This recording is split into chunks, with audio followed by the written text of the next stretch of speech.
Hi friends, welcome to Jeevadhara herbal product. Friends, మీరు ఇంతవరకు చాలా దేవాలయాలు కానీ ఆలయాలు కానీ తిరిగే ఉంటారు.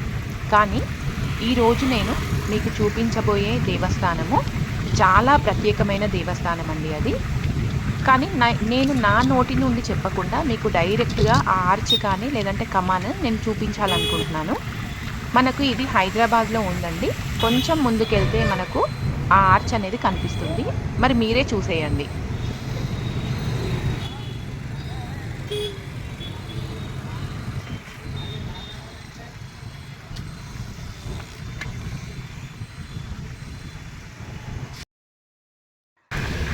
ఇప్పుడు కొంచెం ముందుకెళ్తే, ఈ ఫ్లైఓవర్ నుంచి కొంచెం ముందుకెళ్తే మీకు లెఫ్ట్ సైడ్లో కనిపిస్తుందండి.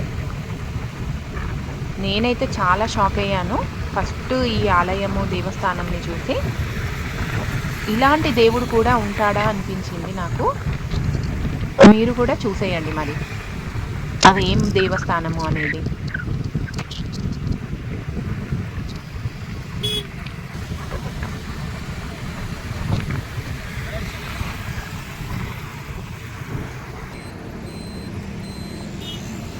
చూడండి ఫ్రెండ్స్, ఇక్కడ మనం చూస్తున్నది శ్రీ చిత్రగుప్త దేవస్థానం అండి. చాలా పెద్ద ఆలయము. మరి ఇది ఎక్కడుంది అంటే మనకు హైదరాబాద్లోని ఫలక్నామా కందికల్ గేట్ దగ్గర ఈ ఆలయం అనేది ఉందండి. ఇది 250 సంవత్సరాల చరిత్ర కలిగిన దేవస్థానం అంట. కొంచెం మనం ముందుకు వెళ్ళిన తర్వాత లెఫ్ట్కి తీసుకోవాలండి. ఫ్లైఓవర్ దిగిన తర్వాత లెఫ్ట్కి తీసుకుంటే మనం కొంచెం లోపలికి వెళ్తే ఈ ఆలయం అనేది మనకు కనిపిస్తుంది.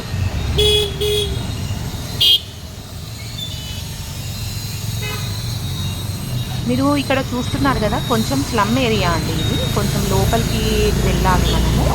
వెళ్తుంటే మనకు కనిపిస్తుంది. దేవస్థానం దగ్గర మనకు చాలా బ్యూటిఫుల్గా ఉంటుంది. లోపలికి అయితే కొంచెం ఈ వే మాత్రం మీరు చూసుకొని వెళ్ళండి. ఏం కన్ఫ్యూజన్ లేదు. నేను చాలా క్లియర్గా పెట్టాను మీకు వీడియో అనేది. ఒకసారి చూసుకుంటే మీకు తెలిసిపోతుంది.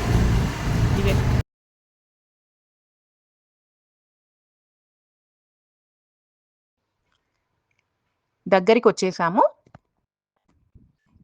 ఇదే అండి మనకు కనిపించే ఈ పెద్ద గేట్ ఏదైతే ఉందో ఇదే దేవస్థానము.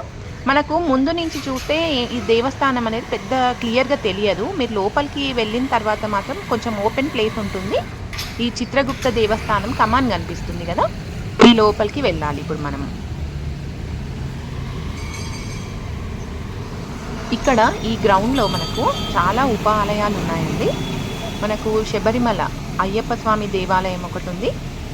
అలాగే మనకు ఆంజనేయ స్వామి వారు నవగ్రహాలు ఇవన్నీ ఉన్నాయి. మీరు వీడియో మాత్రం స్కిప్ చేయకుండా టోటల్గా చూడండి. మీకు లాస్ట్లో నేను ఈ ఉప ఆలయాలు ఏవైతే ఉన్నాయో అవి కూడా నేను పెడతాను వీడియోలో.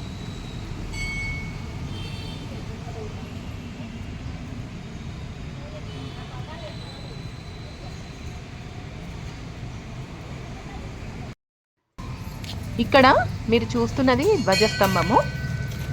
మనకు ఆలయం బయట కొన్ని ఉప ఆలయాలు ఉన్నాయి. అలాగే క్షేత్రపాలకుడు ఆంజనేయ స్వామి వారిది కూడా ఇక్కడే ఉంది. ఇది మెయిన్ ఆలయము, శ్రీ చిత్రగుప్త దేవస్థానము. మనకు పక్కనే కాళ్ళు కడుక్కోవడానికి ట్యాప్ సిస్టమ్ ఉంది. ఇది ఆంజనేయ స్వామి వారిదండి. ఇక్కడ ఎన్ని ఫీట్స్ అనేది తెలియదు, కానీ చాలా పెద్ద విగ్రహాన్ని అయితే ప్రతిష్ఠించారు.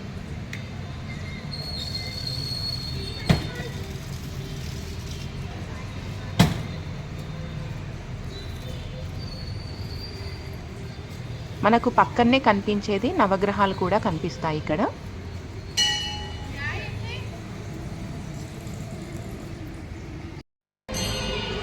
ఇది లోపల మనకు ఆలయ సమయం అండి. ఉదయం 6 గంటల నుంచి 12 గంటల వరకు, సాయంత్రం 5 నుంచి 8:30 వరకు. అలాగే మనకు డీటెయిల్స్లోకి వెళ్తే ఇక్కడ ఆలయ శాఖ వారి నంబర్స్ ఉన్నాయి. మనకు ఏదైనా విరాళాలు ఇవ్వాలన్నా కూడా వాళ్ళ నెంబర్స్ అండి ఇవి, ఆలయ కమిటీ నెంబర్స్. మనకేంటంటే చిత్రగుప్తుల వారికి సంబంధించిన డీటెయిల్స్, చరిత్ర మనకి ఏవి తెలియదు. మీరు అందరి దేవుళ్ళది నార్మల్గా మనం వింటూ ఉంటాము స్టోరీస్, కానీ చిత్రగుప్తుల వారిది మాత్రం చాలా ప్రత్యేకమండి. ఇది మనకు కనిపించేది మెయిన్ టెంపుల్. హిందూ పురాణాల ప్రకారము చిత్రగుప్తుల వారి పని ఏంటి అంటే పాపపుణ్యాల చిట్టా రాసేవాడు, మనుషుల పాపపుణ్యాల చిట్టా రాసేవాడు. ఈ చిత్రగుప్తుల వారు యమధర్మరాజు ఆస్థానంలో ఉంటాడు. మనుషులు చనిపోయిన తర్వాత వారికి స్వర్గలోకం ఇవ్వాలా మరి నరకలోకంకి పంపించాలా అనేది ఈయన తేలుస్తుంటాడు. మరి ఈయన ఉద్భవించడానికి కారణం ఏంటి అని తెలుసుకోవడానికి ముందు అసలు చిత్రగుప్తుల వారు ఎవరి కుమారుడు అంటే బ్రహ్మదేవుని కుమారుడు. ఈ బ్రహ్మదేవునికి చిత్రగుప్తుల వారు కాకుండా వశిష్ఠుడు, నారదుడు, అత్రి మహాముని కూడా ఉన్నారు. మరికొంతమంది బ్రహ్మ శరీరం నుండి కూడా ఉద్భవించిన వారు ఉన్నారు. మరి ఈ చిత్రగుప్తుల వారి జననం తెలుసుకోవడానికి ముందు బ్రహ్మదేవునికి ఒక సమస్య ఎదురైందట అండి. అది ఏంటి అంటే మనకి మరణించిన వారు ఎవరైతే ఉంటారో వారి లోకాన్ని యముడికి అప్పగించాడట బ్రహ్మదేవుడు. మరి అక్కడికి ఈ యమధర్మరాజు దగ్గరికి వచ్చే అనేక ఆత్మలు ఎవరైతే ఉంటారో వాళ్ళను నియంత్రించలేక అప్పుడప్పుడు వారిని స్వర్గలోకానికి పంపించాలా మరి నరకలోకానికి పంపించాలా అనే విషయంలో పొరపాట్లు జరిగేవట. బ్రహ్మదేవుడి దగ్గరికి వెళ్ళి యముడు నా వల్ల కావట్లేదు, దీనికి సంబంధించిన దాంట్లో నాకు ఎవరైనా హెల్ప్ ఉంటే బాగుంటుంది అని చెప్పేసి ఈ సమస్యను వివరిస్తే, మరి మనుషులు ఏంటంటే ఒక్కొక్క జీవి 44 జన్మలు ఎత్తుతాడట అండి. వీళ్ళందరినీ పాపచిట్టాలు రాయాలి అంటే వాళ్ళకు స్వర్గలోకం నరకలోకం పంపించాలి అంటే చాలా కష్టం అవుతుంది. అంటే ఈ బ్రహ్మదేవుడు ఈ సమస్యను ఎట్లా పరిష్కరించాలి మరి అని చెప్పేసి కొన్ని వేల సంవత్సరాలు తపస్సు చేశాడట. తర్వాత ఆఖరున కళ్ళు తెరిచి చూస్తే తనకు ఎదురుగా ఒక వ్యక్తి కలము కాగితము పట్టుకొని కనిపించాడట. మరి అతను ఎవరు? చిత్రగుప్తుల వారు. ఇతను చిత్రగుప్తుడు బ్రహ్మ శరీరం నుండి ఉద్భవించాడట. అయితే ఎందుకు చిత్రగుప్త అనే పేరు వచ్చింది అంటే బ్రహ్మ మనసులో ఒక ఆలోచనగా మొదలై, చిత్ర అనే ఆలోచనగా మొదలై మిగతా దేవుళ్లకు దేవతలకు తెలియకుండా గుప్తంగా సృష్టించబడ్డాడు కాబట్టి చిత్రగుప్తుడు అయిందట. సో ఇప్పుడు మనకు అర్థమైంది కదా చిత్రగుప్తుల వారికి పేరు ఎందుకు వచ్చింది అనేది. అంతేకాకుండా ఈ చిత్రగుప్తుల వారికి కాయస్థులు చాలామంది చిత్రగుప్తుల వారిని పూజించుకుంటారట. చిత్రగుప్తుల వారికి 2 భార్యలండి. ఒకరేమో నందిని, ఇంకొకరు శోభావతి. ఆయన ఆయుధములు ఏంటి అంటే లేఖని అంటే పెన్ను, సిర, ఇంతే. ఈ 2 మాత్రమే తన ఆయుధాలు. ఎందుకంటే పాప చిట్టాలు రాస్తుంటారు కాబట్టి ఈ 2 మాత్రమే తన ఆయుధాలు. ఇందులో ఉపాలయాలు ఉన్నాయి. ఒకటి రాముల వారిది, అలాగే మనకు శివాలయం కనిపిస్తుంది, సాయిబాబాది కూడా మనకి ఇందులో కనిపిస్తుంది. ఒకసారి చూడండి.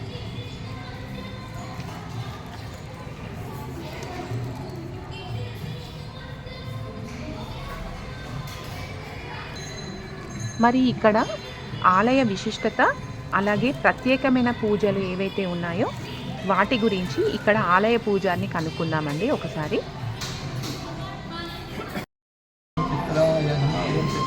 స్వామి దేవత రంగాచార్య అండి. నా పేరు ఇక్కడ పూజారి. ఇక్కడ 30 సంవత్సరాలు పనిచేస్తాను. ఇక్కడ పేరులో పనిచేస్తాను. నేను ఉదాహరణ చిత్రస్వామి దేవాలయం ఎక్కడ లేదు. 3 ఉన్నాయి దేవాలయాలు. ఒకటి తెలంగాణలో మన దగ్గర ఒకటి, మళ్ళీ లక్నో యూపీలో ఒకటి ఉంది, మన తెలంగాణ కంచిలో తమిళనాడు కంచిలో ఉంది.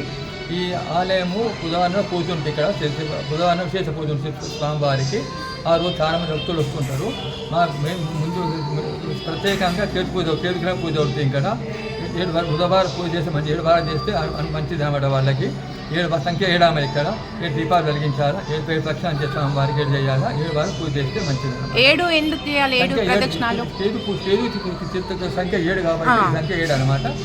ఈ చిత్రస్వామి కేతుగ్రహానికి చిత్రగుప్తుడు ఆదేవత అనమాట. దేవత నవగ్రహ దేవత ఉంటుంది కదమ్మా. ఈ చిత్రగుప్తుడు కేతుగ్రహ దేవత కాబట్టి కేతుదోషం వారికి పూజ చేస్తే మంచిది అనమాట. అన్ని దోషాలు మంచిది. కేతుదోషం కాదు, అన్ని దోషాలు మంచిది. వివాహం కానీ సంతానం కానీ వాళ్ళకి ఆరోగ్యం మంచిగా లేకపోతే అన్ని పరిస్థితులకు మంచి పరిష్కారం ఇక్కడ. మంచి భక్తులతో పూజ తప్ప వారి పూజ నెరవేరుతుంది నమ్మకం కాబట్టి చాలా మంది వస్తారు. భక్తులు చాలా మంది వచ్చి పూజ చేసుకుంటారు అన్నమాట. వాళ్ళు చాలా మంది వస్తారు, పొద్దున్నే చాలా మంది వస్తారు. దూర ప్రాంతాల్లో వచ్చి పూజ చేసుకుని వెళ్ళిపోతున్నారు అన్నమాట. ఇక్కడ ఈ చిత్రగుప్త స్వామి ఉద్యాపన అంటే ఏంటి స్వామి? ఉద్యాపన అని పెట్టారు. ఉద్యాపన అంటే వాళ్ళు రోజు ఇంటిగా పూజ చేస్తారు వాళ్ళు. ఆడవాళ్ళు ఉంటారు, లేడీస్ వాళ్ళు మొత్తం వాళ్ళు ఇంటిగా పూజ చేస్తారు, పూజ చేస్తారు, సంవత్సరం పూజ చేసుకొని అచ్చా, 7 వారాలు పూర్తయిన తర్వాత ఉద్యాపన. సంవత్సరం 1 ఇయర్ చేస్తారు, అక్కడ ఇంటి వాళ్ళు చేస్తారు, సంవత్సరం పాటు చేస్తారు, మొత్తం చేస్తారు కదా. ఉద్యాపన చేసుకొని ఇక సమాప్తం చేసుకొని ఇక దానం ఇచ్చి చేసుకున్నారు, సమాప్తం చేస్తారు, ఇక సమాప్తం చేస్తారు. ఇక్కడ అన్నదానాలు అట్లాంటివి కూడా అవుతుంటాయా? ఉత్సవాలు అవుతాయి.